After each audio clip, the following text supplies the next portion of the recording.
Assalamualaikum warahmatullahi wabarakatuh. Alhamdulillah. Alhamdulillahi rabbil alamin. Wa bihi nasta'in ala umuri dunya waddin. Wassalatu wassalamu ala asyrafil khalqi wal anbiya'i wal mursalin Sayyidina wa maulana Muhammadin wa ala alihi wa ashabihi ajma'in, amma ba'd. Hadirin jamaah Majlis Ta'lim Musholla Al-Jannah yang saya muliakan, wabil khusus pimpinan Al-Mukarram Bapak Yasin dan juga para pengurus musholla dan tokoh masyarakat, para hujjaj serta remaja sekalian. Syukur alhamdulillah malam hari ini untuk yang kesekian kalinya kita dipertemukan di ruangan Musholla Al-Jannah untuk satu tujuan, yaitu mengikuti pengajian.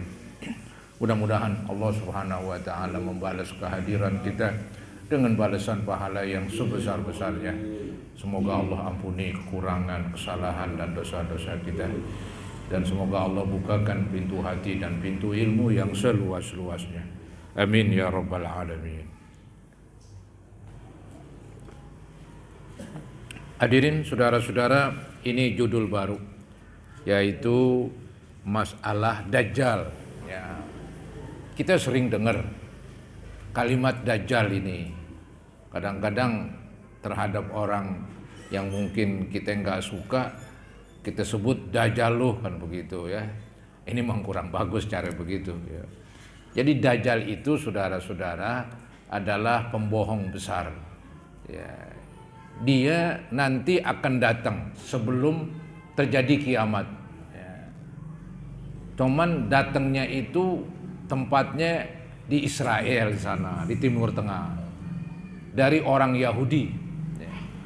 Jadi ada orang Yahudi masih muda begitu, nanti digambarkan bagaimana ciri-cirinya. Kemudian dia mengaku Tuhan. Ini yang jadi masalah ya. Dia mengaku Tuhan, padahal dia sendiri tidak sempurna. Itu digambarkan matanya cuma satu ya. Matanya aja cuman satu. Cuman dia istilah sekarang sakti mandraguna begitu. Sakti banget udah. Ya. Orang yang sudah mati bisa dihidupkan. Apalagi yang masih hidup dimatiin, gampangan lagi kasarnya. Itu Dajjal itu. Ya. Ada orang dibelah dua, kemudian dipanggil menyatu lagi. Begitu, hidup kembali normal. Ini Dajjal, mengaku dirinya Tuhan. Orang yang beriman gak bakalan percaya. Yang beriman kepada Allah, yang ngerti ya tentang Allah itu kan Tuhan yang esa, Tuhan yang tidak menyerupai sesuatu.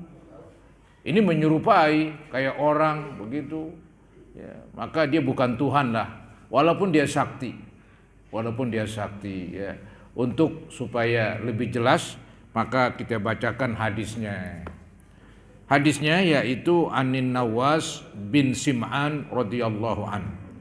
Ini hadis dari salah seorang sahabat ya, namanya An-Nawas. Berkata beliau, berkata Nabi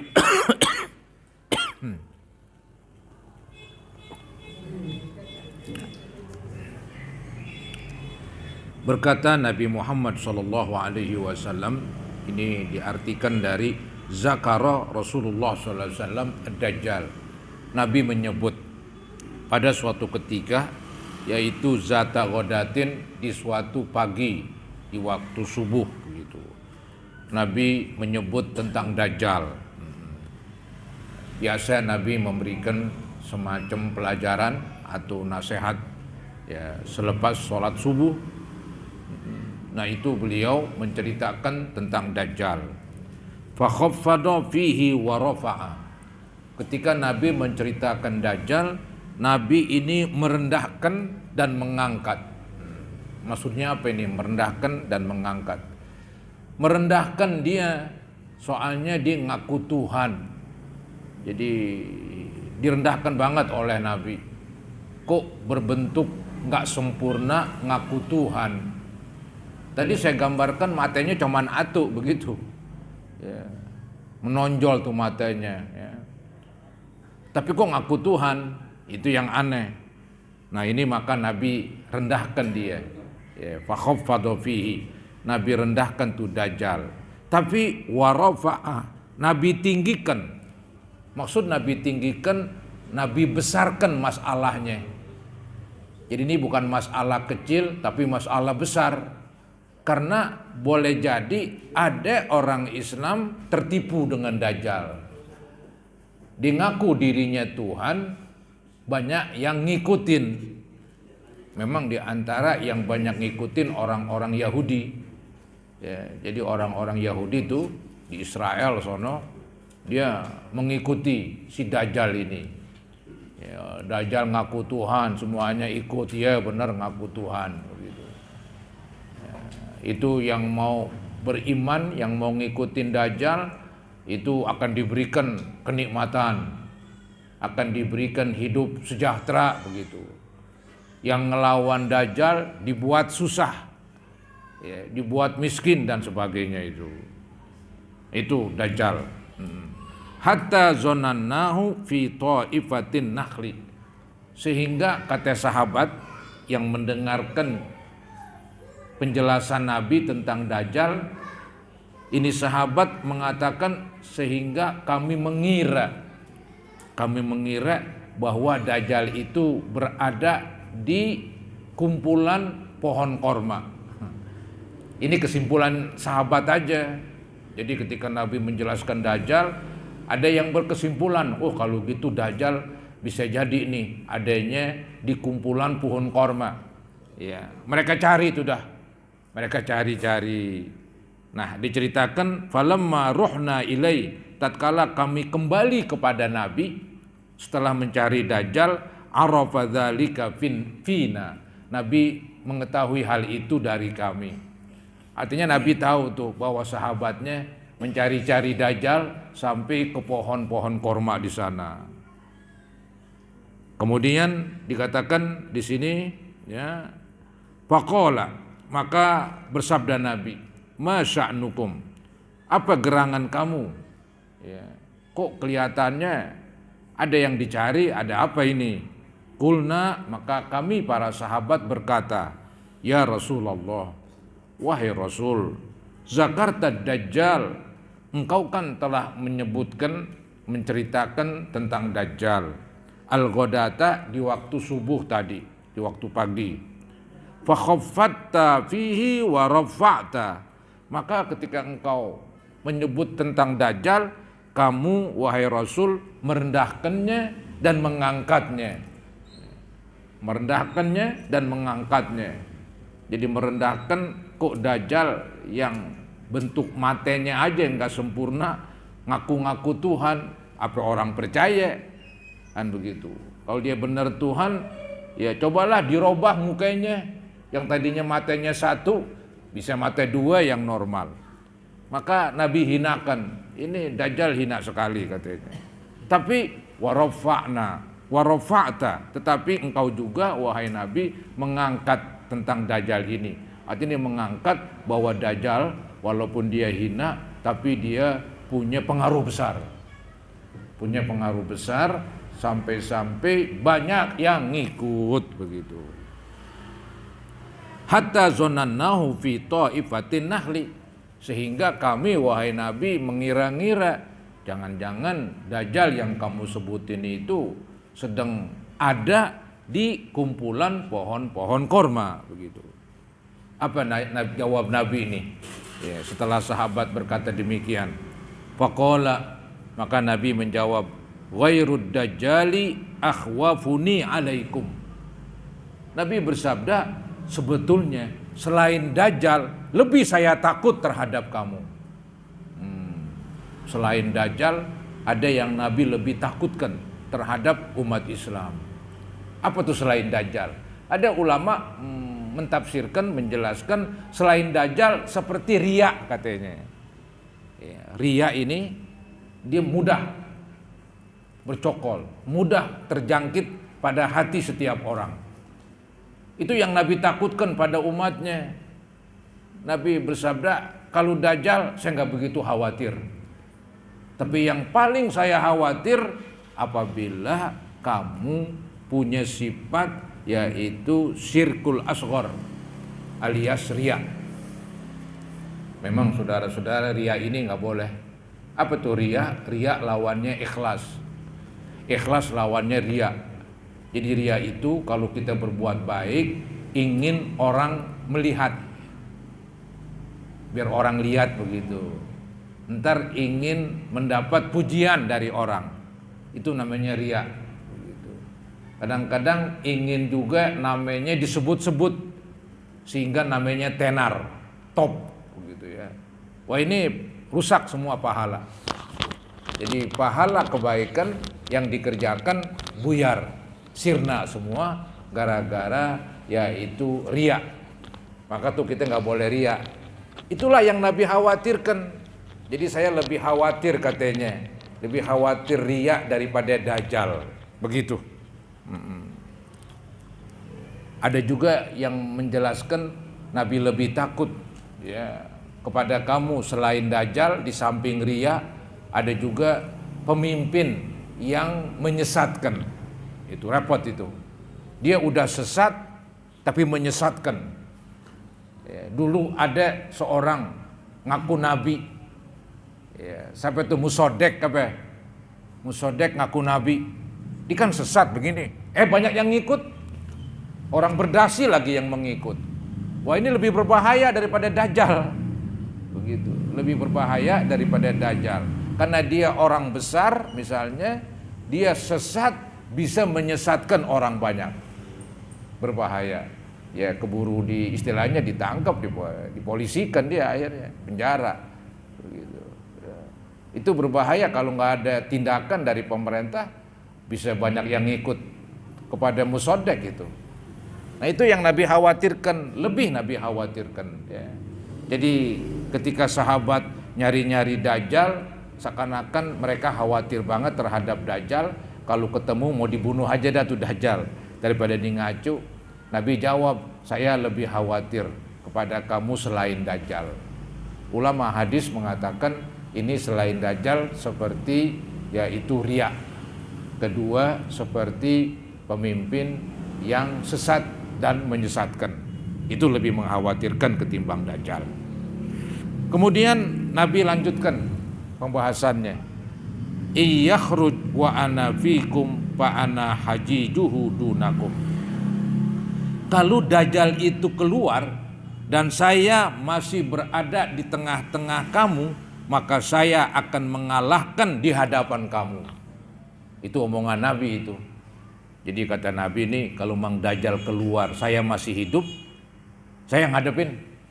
Ya, saya ngadepin begitu. Dajjal itu di hadapan kamu. Ya. Saya akan kalahkan. Saya akan kalahkan tuh Dajjal. Begitu. Wa iyakhruj walastu fikum. Kalau tuh Dajjal keluar, Nabi sudah wafat. Nabi sudah nggak ada bersama umat Islam begitu.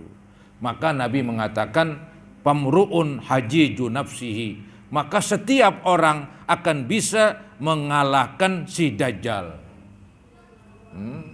Jadi kalau saya ada, saya bisa kalahin tuh Dajjal. Kalau saya udah nggak ada, kata Nabi, setiap orang Islam bisa mengalahkan. Maksud saya nih, setiap orang Islam bisa mengalahkan Dajjal, orang Islam yang mengerti tentang agama, orang Islam yang tahu tentang ketuhanan. Di antara yang kita pelajarin kan Tuhan itu tidak menyerupai sesuatu. Laisa kamitslihi syai'un wa huwas samiul basir. Ada istilah sifat 20 namanya mukhalafah lil hawadis. Allah tidak menyerupai sesuatu. Nah, ini sesuatu Dajjal. Masih ngaku Tuhan. Wah, nggak bisa tuh. Yang ngerti menolak. Nggak bisa nih Dajjal dikatakan Tuhan. Walaupun sakti, kita nggak ngelihat saktinya. Tapi kita ngelihat secara hukum agama. Ya. Dajjal ini bentuknya aneh. Mana anehnya? Matanya cuman atuh nongol begitu. Rambutnya keriting halus. Kayak kawat begitu, melingkar. Ya. Kalau dia orang aja, jelek banget kelihatannya. Kalau orang jelek banget, apalagi ngaku Tuhan, apa pantes? Lagi kalau di ngaku Tuhan, semestinya di ngerubah dirinya ya. Simsalabim, gue jadi anak ganteng misalnya. Ini kagak nggak bisa ngerubah. Tapi ngaku Tuhan, saudara-saudara. Maka tuh orang Islam, kata Nabi, kalau saya udah nggak ada orang Islam bisa mengalahkan dia. Islam yang ngerti agama, yang tahu nggak bakalan tertipu, nggak bakalan ngikutin Dajjal. Gitu. Ya. Kemudian Nabi bersabda lebih lanjut, wallahu khalifati ala kulli muslimin, dan Allah itu pengganti atas saya pada tiap orang Islam. Artinya kalau saya nggak ada, Allah lah yang gantiin menjaga kamu hai orang Islam. Begitu. Jadi Nabi bersabda, kalau saya nggak ada, ntar tiap orang Islam bisa mengalahkan si Dajjal, dan Allah akan bersama orang Islam. Begitu. Nah, Nabi bilang ini dah ciri-cirinya. Innahu syabun, sesungguhnya Dajjal itu anak muda. Jadi bukan orang tua nih Dajjal. Dajjal itu anak muda yang masih semangat begitu.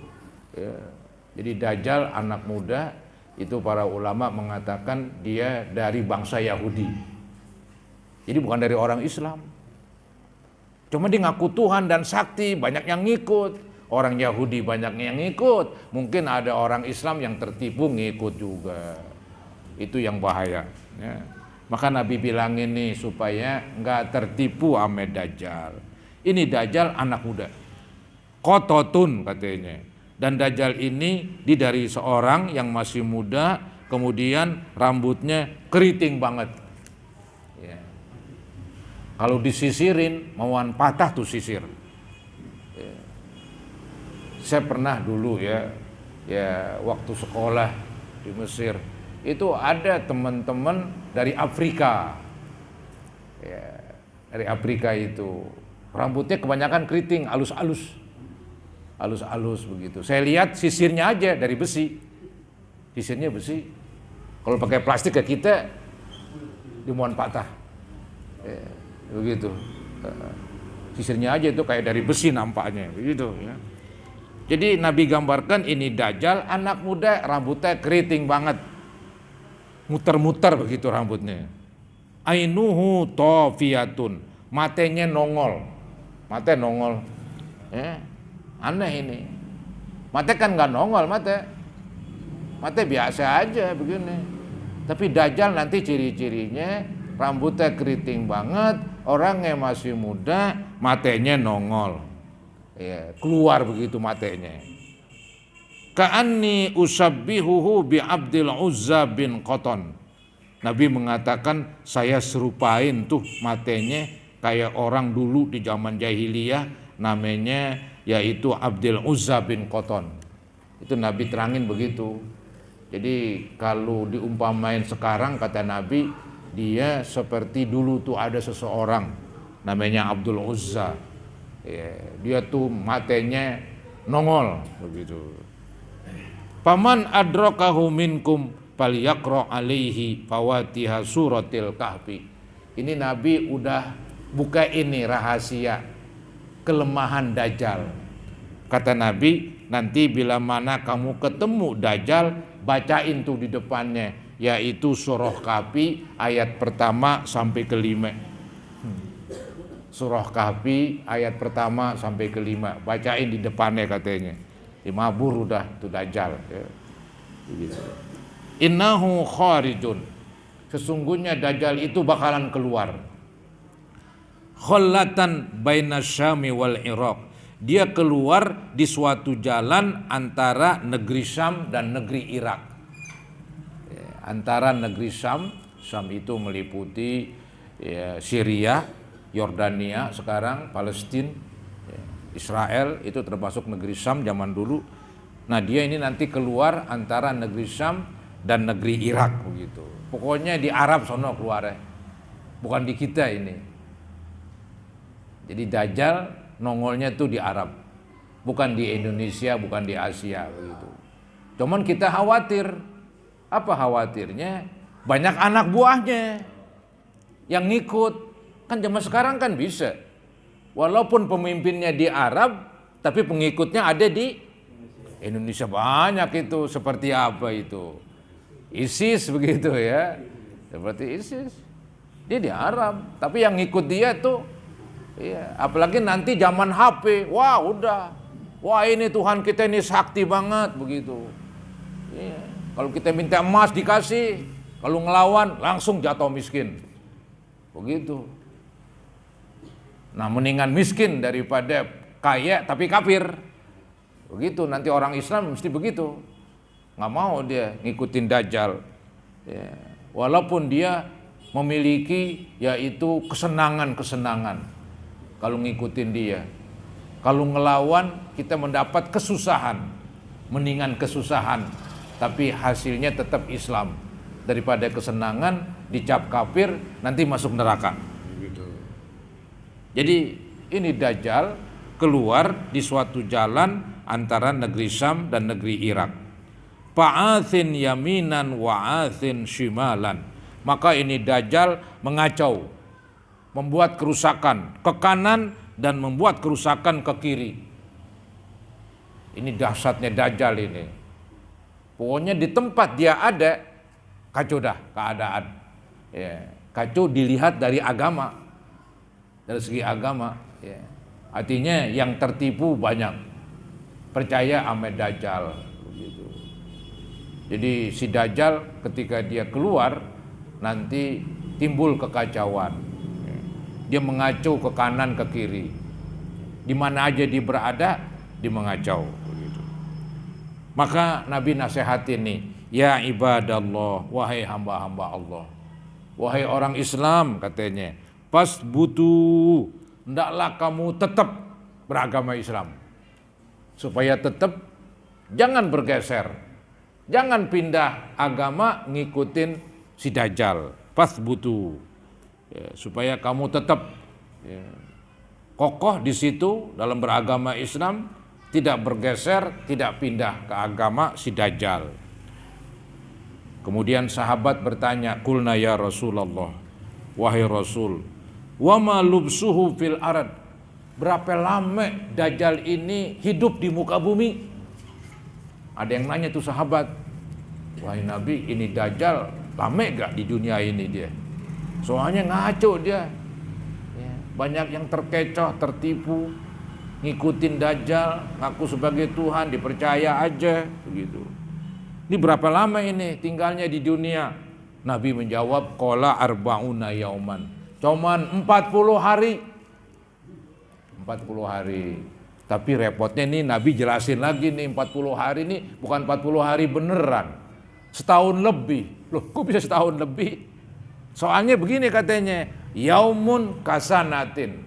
Di antara 40 hari itu hidupnya Dajjal, ada satu hari seharga 1 tahun. 1 hari itu seharga 1 tahun. Ya. Jadi bukan main. Ya. Sehari sama dengan setahun yang kita alamin. Jadi kalau begitu ini bukan 40 hari beneran. 1 hari seharga 1 tahun. Jadi lama banget. Yang kita tahu 1 hari kan 24 jam. Nanti 1 hari, berapa jam tuh? Ya, kan 1 tahun berapa hari? 365 hari, kan begitu ya? 1 tahun 365 hari. Nah, berapa jam? 365 hari kali 24 jam, ribuan jam. Jadi sehari ribuan jam. Aneh ini di zaman Dajjal. Ya. Walaupun dia hidup cuman 40 hari, cuman ada 1 hari sepanjang 1 tahun, ribuan jam begitu. Kemudian Nabi jelaskan lagi nih, wa yaumun kasyahrin. Ada 1 hari lagi sama dengan 1 bulan. Ya kalau gitu bukan 40 hari beneran ini. Di antara 40 hari ada yang 1 hari seharga setahun. Di antara 40 hari ada yang 1 hari harganya seharga sama 1 bulan. Ada yang 1 hari 1 bulan, ada yang 1 hari 1 tahun. Wa yaumun kajumu'atin. ada satu hari seminggu, ada satu hari satu Jumat. Wasairu ayyamihi ka ayyamikum. Nah, seluruh hari-harinya tuh sisanya sama itu dah dengan yang kita alamin sehari semalam 24 jam. Jadi kalau gitu, ya, kalau gitu si Dajjal ini kata Nabi hidup 40 hari, tapi bukan 40 hari beneran, yaitu 1 tahun, ditambah 1 bulan, ditambah 1 minggu. Nah, ntar sisanya 47 hari, ditambah 47 hari. Kan ada 1 hari sama dengan 1 tahun. 1 hari tuh potong dari 40 hari. Ya. 40 hari. Benar tadi 40 hari ya? Ya, 40 hari itu dipotong satu. Jadi tinggal 39 ya. Tinggal 39. Kemudian ada 1 hari sama dengan 1 bulan. 39 dipotong jadi 38. Ya. Ada 1 hari sama dengan 1 minggu. Nah, jadi dipotong 3 hari.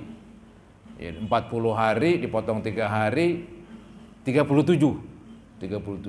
Jadi kesimpulannya hidupnya Dajjal 1 tahun ditambah 1 bulan ditambah 1 minggu ditambah 37 hari. Repot juga nih ngitungnya nih. Pakai ngitung ini. Jadi setahun lebih. Kemudian sahabat bertanya lagi. Qulna ya Rasulullah, fazalikal yaumul ladzi kasanatin atakfina fihi salatu yaumin. Wahai Rasul, 1 hari yang tadi engkau bilang sama dengan 1 tahun, apakah cukup buat kita sembahyang 1 hari aja? Saya tanya, sembahyang 1 hari berapa waktu? Sehari semalam 5 waktu. Jadi maksud sahabat, apakah setahun cukup kita sembahyang 5 kali aja 5 waktu? Begitu maksudnya. Yang tadi dibilang ada 1 hari sama dengan 1 tahun. Sahabat bertanya balik, kalau 1 hari 1 tahun ada pada Dajjal katanya, bolehkah kita nanti kalau kita ngalamin sembahyang 5 waktu aja, kan sehari ya. Kata Nabi, oh nggak bisa katanya. Jadi sembahyangnya seharga setahun. Sembahyangnya seharga setahun. Jadi 24 jam. Itu 24 jam tuh 5 waktu. 24 jam lagi 5 waktu. Ya, sampai setahun. Nah, itu dijawab oleh Nabi itu. Jadi apakah cukup bagi kami sembahyang seharga 1 hari? Yang 1 hari itu sama dengan 1 tahun? Qala la. Nabi menjawab, oh nggak bisa katanya. Tidak. Jadi uqduru lahu qadrahu. Hitunglah kamu, kira-kirain dong. Kira-kirain itu 1 tahun tuh berapa waktu? Ya. Tadi saya bilang 1 tahun kan 365 hari. Kali 1 hari kan 5 waktu. Jadi 365 kali 5 waktu. Ya, sama dengan jutaan tuh dah, 1000 lebih tuh dah. Ya, 1000 lebih. Begitu. Kemudian sahabat bertanya lagi, qulna ya Rasulullah, wa ma isra'uhu fil ard. Kami bertanya lagi, wahai Rasul, seberapa tuh kecepatannya tuh si Dajjal membuat kerusakan? Dia membuat kerusakan tuh seberapa cepat? Jadi cepat sekali. Dalam hitungan menit yang ngikut udah banyak. Ya. Dalam hitungan jam berapa? Bikin banyak pengikutnya. Jadi cepat sekali dia membuat kerusakan. Orang yang ngikutin Dajjal banyak sekali dan cepat sekali gitu perkembangannya. Nabi ditanya, "Wa ma isra'uhu fil ard?" Berapa tuh kecepatan dia membuat kerusakan? Ya, menipu orang, ya, mengaku Tuhan sehingga banyak yang ngikut. Nah, berapa cepat itu dia kerusakannya? Qala, Nabi menjawab, kal ghaithi istadbarat hurri. Seperti ada hujan, kemudian datang angin dan panas. Maka hujan tersebut cepat banget kering. Bagi di padang pasir. Padang pasir hujan begitu. Habis hujan, panas, ada angin. Udah, bekas-bekas air hilang. Artinya cepat banget begitu. Jadi Dajjal itu membuat kekacauan, banyak orang percaya sama dia sebagai Tuhan, begitu cepat perkembangannya. Ya, begitu cepat perkembangannya. Nah, dicontohin oleh Nabi lagi nih, bagaimana contoh si Dajjal membuat kerusakan ini, mengacau. Fayati alal qaumi, maka diceritakan oleh Nabi suatu ketika Dajjal datang kepada suatu kaum orang banyak. Fayad'uhum, Dajjal mengajak, ayo ikutin agama saya Tuhan nih, begitu. Fayu'minu nabihi, maka ada yang percaya, langsung percaya sama si Dajjal begitu. Wa yastajibunalah, dan mereka menerima ajakan Dajjal. Langsung tuh ketika ada yang diajak sama Dajjal, kemudian percaya, maka Dajjal menyuruh langit, payak murus sama. Dajjal menyuruh langit, hei langit, hujan terus begitu. Patum tiru, turun hujan. Inilah saktinya nih. Dia bilang, hujan turun, berhenti. Aneh ini. Emang kayak Tuhan emang. Tapi bukan Tuhan, karena menjelma. Tuhan gak pernah menjelma. Tuhan gak pernah menjelma ya di dunia ini, gak ada itu. Dia menjelma anak muda, rambutnya kusut begitu, matanya atuh doang nongol, ngaku Tuhan. Lu ngaku orang juga orang pikir dua kali, ini orang apa, ini orang-orangan nih, matanya atuh, mau ngaku Tuhan. Tapi banyak yang percaya katanya dan menerima ajakannya. Salah satu kehebatan Dajjal, payak murus sama, langit disuruh untuk hujan, langsung otomatis patum tiru. Sehingga katanya wal ardo patun bitu, dan maka tumbuhlah tumbuh-tumbuhan. Lantaran hujan subur tanah begitu. Tapi ntar lain lagi, kalau orang Islam yang menentang Dajjal malah justru kering kerontang dia, paceklik begitu. Sehingga ya kebunnya nggak ada rumputnya dan sebagainya itu dah, sehingga binatang ternaknya nggak makan, pada kurus-kurus karena ngelawan Dajjal. Jadi ngelawan Dajjal neraka dunia, percaya sama Dajjal sorga dunia, tapi tadi neraka di akhirat. Begitu. Fataruhu alaihim sarihatuhum, maka pulang-pulang ya ternak-ternak mereka gemuk-gemuk. Itu yang tadi beriman, yang percaya sama Dajjal.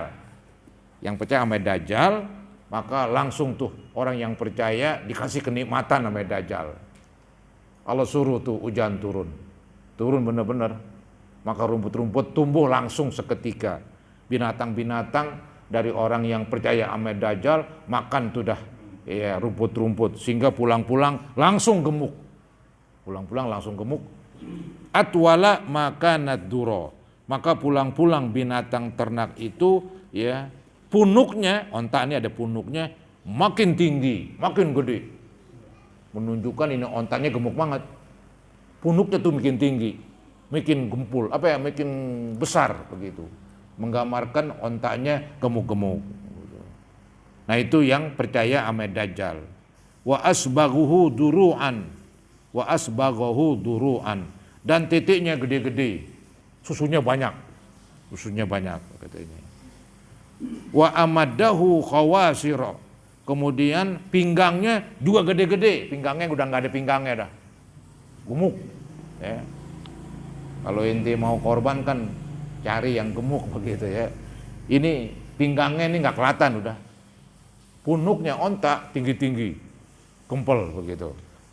Itu yang onta atau hewan yang dimiliki oleh orang-orang yang percaya Dajjal gitu.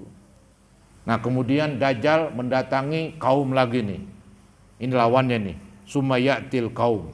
Kemudian Dajjal mendatangi suatu kaum, fayad'uhum, diajak, ayo percaya sama saya ini Tuhan.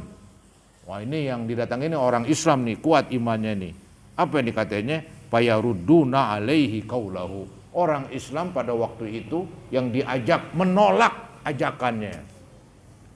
menolak ajakannya. Dan mereka akan mengatakan, bagaimana Tuhan, apa kamu ini cacat kok jadi Tuhan? Nggak layak sekali. Anggaplah bukan Tuhan, nggak sempurna. Apalagi ngaku Tuhan, dari mana? Ya. Jadi dilawan sama orang Islam. Fayarudduna alaihi qaulahu. Ya, orang Islam ketika didatengin sama Dajjal menolak perkataan Dajjal, pengakuan Dajjal di sebagai Tuhan. Akhirnya apa yang terjadi? Fayon sorifu anhum. Dajjal ketika ditolak dia tinggal itu orang. Akhirnya orang tersebut kedapatan dalam kesusahan. Dikatakan fayusbihuna mumhilin, maka mereka semuanya langsung mengalami paceklik. Itu waktu juga. Tadi kan yang percaya sama Dajjal langsung subur. Ya, yang punya tanah, tanahnya subur, yang punya hewan, hewannya pun gede-gede. Kemudian didatengin nih dah kaum yang beriman, orang Islam, diajak untuk ngikut Dajjal, tapi orang Islam menolak. Ketika Dajjal pergi, apa yang terjadi? Orang Islam waktu itu dalam keadaan paceklik, langsung otomatis itu menit juga. Laisa bi aidihim syai'un min amwalihim, langsung mereka nggak punya sedikit pun dari harta, jatuh miskin langsung. Hartanya habis, ludes. Ini orang Islam yang menolak Dajjal, jadi serem mereka ujiannya itu. Harta habis, ludes, musim paceklik langsung. Kemudian itu cerita dua kaum yang berlawanan. Satu kaum yang percaya sama Dajjal hidupnya mewah. Satu kaum yang menentang Dajjal hidupnya susah. Begitu. Mau pilih mana? Mau pilih mewah, begitu. Ujung-ujungnya neraka itu. Mau pilih susah, biarin susah, asalkan nanti meninggal masuk ke surga. Begitu. Itu orang Islam kudinya begitu. Kemudian diceritakan lagi nih, wa yamurru bil kharibah. Suatu ketika Dajjal melewati rumah-rumah yang udah runtuh. Ya. Fayaqulu laha.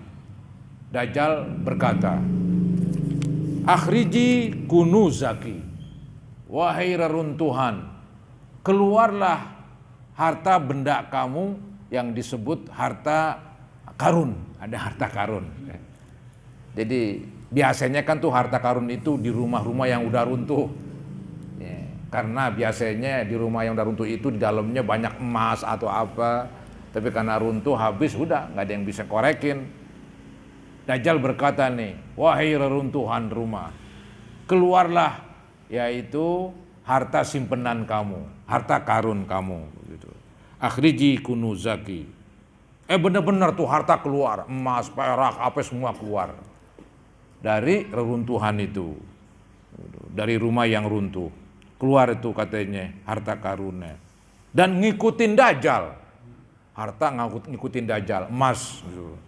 Fatatba'uhu kunuzuha, maka harta karunnya itu mengikuti Dajjal di belakangnya, kayak Asi bin Nahli, seperti raja lebah. Yang tahu tuh lebah, ya, lebah itu ya bisa dikatakan tahun di kita, cuman dia ada spesial yang nguarin madu. Itu kan ada rajanya itu. Ya, lebah itu punya raja.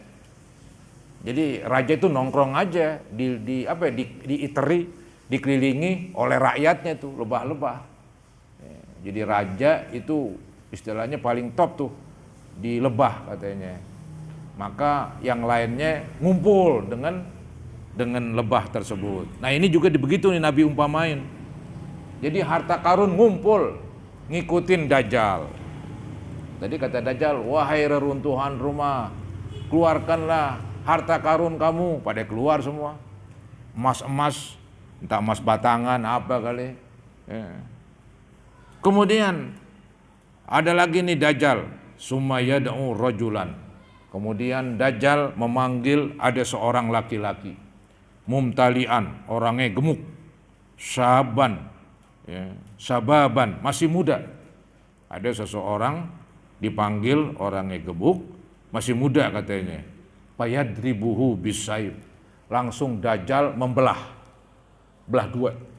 Begitu. Orang dibelah dua. Maka dikatakan fayaqta'uhu jazlatain, langsung terpotong 2 potong. Romyatal ghorod, dengan begitu cepat. Dibelah 2 cepat banget, langsung plak begitu dah. Ya, kayak belah bambu begitu langsung ya plak dah. Enggak ada ampun udah begitu. Summa yad'uhu, kemudian habis orang itu terbelah 2, tengah-tengah dibelah, ya, dipanggil, hei manusia kemari, nyatu lagi, hidup lagi. Dikatakan payuk bilu wa yatahallalu wajuhu yadhaku. Maka orang yang tadi udah dibelah 2, udah mati, dipanggil hidup lagi, mukanya bersinar sambil tertawa, ha begitu. Padahal tadi dia udah mati. Inilah Dajjal, sakti mandraguna. Ya. Orang yang udah mati hidup lagi. Ya. Apalagi yang hidup dimatiin. Ya. Ini yang udah mati hidup lagi ini. Nah, ini selanjutnya yang akan datang nih ceritanya. Masih panjang ini ceritanya. Nanti bagaimana Dajjal mati terbunuh. Oleh siapa? Nanti itu ceritanya. Ya. Nah, inilah saudara-saudara, ini kisah yang benar, cerita yang benar dari Nabi Muhammad SAW. Kalau cerita di TV, di koran, itu sih cerita kata orang sekarang fiktif, alias hayalan aja, bohong. Kayak sekarang ada yang namanya sinetron Kian Santang, ya kan? Kian Santang kembali, itu sih hanya cerita aja. Nggak beneran itu, ya, nggak beneran. Tapi kalau cerita Al-Quran, cerita dari Nabi, itu semua beneran, ya, semuanya beneran, nggak bohong. Ya, mudah-mudahan apa yang saya bahas ini bermanfaat bagi kita sekalian. Amin ya rabbal alamin. Cukup ya? Mari saudara-saudara kita baca Ummul Quran, suratul Fatihah. Kita doakan yang sudah wafat, ibu bapak kita, mertua, guru-guru kita, atau istri yang sudah wafat, anak-anak kita, semoga Allah ampuni mereka. Allah jadikan kubur-kubur mereka taman sorga.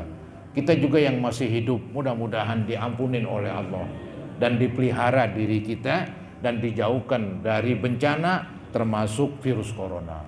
Al-Fatihah ala ma nawaina wa ala ma nawaitu wa ila hadratin Nabi Rasulillah sallallahu alaihi wasallam. Al-Fatihah. Minasyaitonir rajim. Bismillahirrahmanirrahim. Alhamdulillahi rabbil alamin. Arrahmanir rahim. Maliki yaumiddin. Iyyaka na'budu wa iyyaka nasta'in. Ihdinas siratal mustaqim. Siratal ladzina an'amta 'alaihim ghairil maghdubi 'alaihim waladdallin. Amin. Nastaghfirullahaladzim, nastaghfirullahaladzim, nastaghfirullahaladzim. Allahumma salli ala sayyidina Muhammad wa ala sayyidina Muhammad wa sallim tasliman katsira walhamdulillahi rabbil alamin. Allahumma anfa'na bima 'allamtana wa 'allimna ma yanfa'una wa zidna ilman nafi'a. Ya Muhaimin ya salam, ya Muhaimin ya salam. Salimna wal muslimin min virus corona. Rabbana taqabbal minna innaka antas samiul alim wa tub alaina innaka antat tawwabur rahim. Rabbana atina fid dunya hasanah wa bil akhirati hasanah wa qina azabannar. Wa sallallahu ala sayyidina Muhammadin wa ala alihi wa sahbihi wa sallam. Alhamdulillahi rabbil alamin. Assalamualaikum warahmatullahi wabarakatuh.